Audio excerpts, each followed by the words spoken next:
আওয়ামী লীগ সরকারের আমলে দুর্নীতি এবং দলীয়করণের কারণে জনপ্রশাসনে শৃঙ্খলা ভেঙে পড়েছিল বলে মন্তব্য করেছেন জনপ্রশাসন সংস্কার কমিশনের সদস্যরা। চট্টগ্রামে সর্বসাধারণের সাথে মতবিনিময় সভায় তারা বলেছেন, আগের সেই চিত্র পাল্টাতে সুপারিশ ও প্রস্তাব পেশ করবে কমিশন। সরকারি সব সংস্থায় জবাবদিহিতা ও স্বচ্ছতা নিশ্চিত করার তাগিদ দেন অংশীজনরা। শ্রীলঙ্কা আবারও রপ্তানিতে শীর্ষে।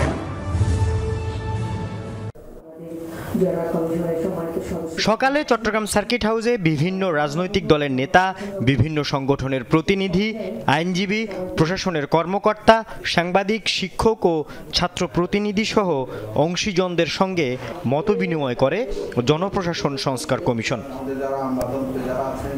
সংস্কারের মাধ্যমে প্রশাসনের কর্মকর্তাদের জবাবদিহিতার আওতায় আনার মতামত দেন সবাই।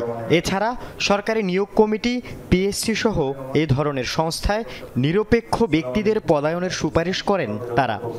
আগামীতে যারা সরকারে আসবেন তাদেরকে অবশ্যই প্রশাসনকে স্বাধীন করে দিতে হবে, প্রশাসনের কাছে হস্তক্ষেপ করতে দেওয়া যাবে না। নিয়োগের স্বচ্ছতা নিশ্চিত করা যায়, তাইলে আমরা মনে করব যে প্রাথমিকভাবে এটা একটা পদক্ষেপ হবে।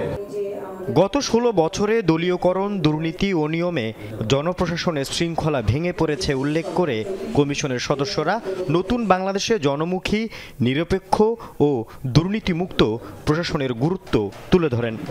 অতীতে গত ফ্যাসিবাদী আমলে আমরা দেখেছি এই দায়িত্ব পালনের ক্ষেত্রে যে বিভিন্ন প্রতিষ্ঠানগুলো গড়ে ওঠা প্রয়োজন ছিল, সে প্রতিষ্ঠানগুলোকে ভঙ্গুর করা হয়েছে, ভেঙে দেওয়া হয়েছে।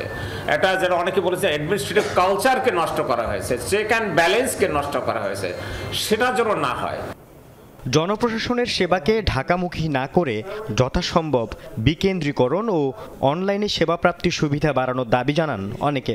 উন্নত দেশের আদলে প্রশাসন ব্যবস্থা সাজানোর আশ্বাস কমিশনের। এখানে সততা থাকবে, দুর্নীতি থাকবে না। দুর্নীতি একটা অত্যন্ত বড় ইস্যু, এগুলোর ব্যাপারে আপনাদের মতামত জানতে চাই। How we can be ফ্রিড of this calamities. আমরা এই সমস্ত বিষয় বাষ্প থেকে আমরা কিভাবে উদ্ধার পেতে পারি। অনেক সংস্কার কমিশন অনেক ভালো ভালো কিছু বলে গেছে, অনেক আইন হয়ে গেছে, ব্যাপারটা হচ্ছে প্রয়োগ নাই।